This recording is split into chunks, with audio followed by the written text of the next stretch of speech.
नमस्कार, मी सचिन आव्हाड लोकशिवाय मराठीमध्ये तुम्हा सर्वांचं स्वागत करतो। आता आपण दौंड येथील भीमा नदी तीरी ज्या ठिकाणी मोठ्या संख्येने गणेश भक्त जे आहेत ते आपल्या लाडक्या बाप्पाला निरोप देण्यासाठी आलेले आहेत अशा ठिकाणी आहोत।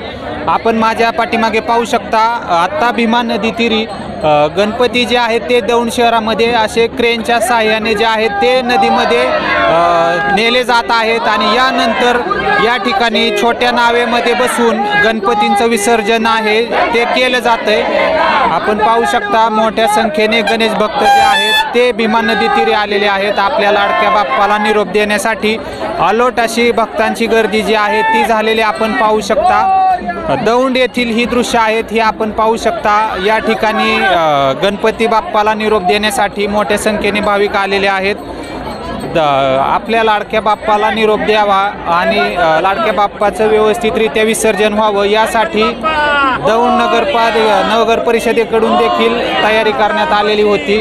मोठ्या संख्येने गणेश भक्त जे आहेत ते या ठिकाणी आपणास दिसत आहेत। आपण या बाजूला पाहू शकता, क्रेनच्या साहाय्याने गणपती बाप्पाची मूर्ती जी आहे ती नावेमध्ये ठेवली जाते आणि नंतर या ठिकाणावरून जे नाविक आहेत ते सदर मूर्त्या ज्या आहेत त्या नदीमध्ये घेऊन जातात। आपण पाहू शकता, ही जी दृश्य आहेत ती लोकशिवाय मराठीवरती पाहू शकता।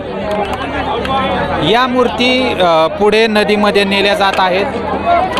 ही जी दृश्य आपण पाहू शकता, दौंड येथील गणेश विसर्जनाची ही दृश्य आहेत।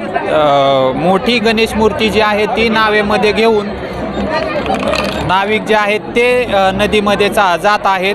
काही वेळानंतर ही जी मूर्ती आहे ती नदीमध्ये मध्यभागी गेल्यानंतर विसर्जित केली जाणार आहे।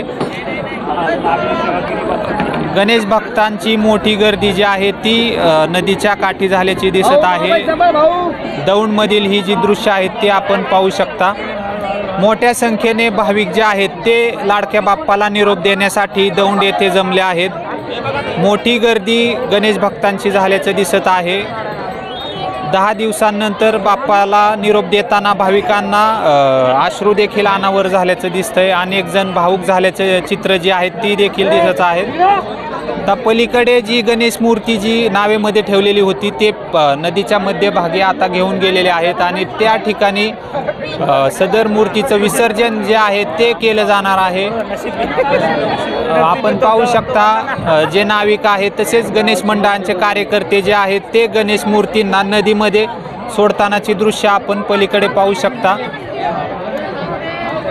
मोठ्या संख्येने भाविक जे आहेत ते गणपती बाप्पाचे विसर्जन करण्यासाठी बाप्पाला निरोप देण्यासाठी या ठिकाणी आलेले आहेत आणि आता मोठी जी गणेश मूर्ती होती नावेमधील तिचं विसर्जन जे आहे ते त्या ठिकाणी केलं जातंय। ही दृश्य आपण पाहिलेली आहेत। आता लाडक्या बाप्पाला निरोप देण्याचं काम जे आहे ते या ठिकाणी नाविकांकडून केलं जातंय।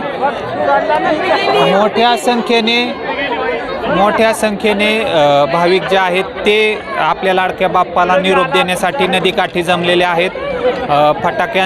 फटाके वाजवून तसेच ढोल ताशे वाजवून लाडक्या बाप्पाला निरोप जो आहे तो या ठिकाणी दिला जातोय।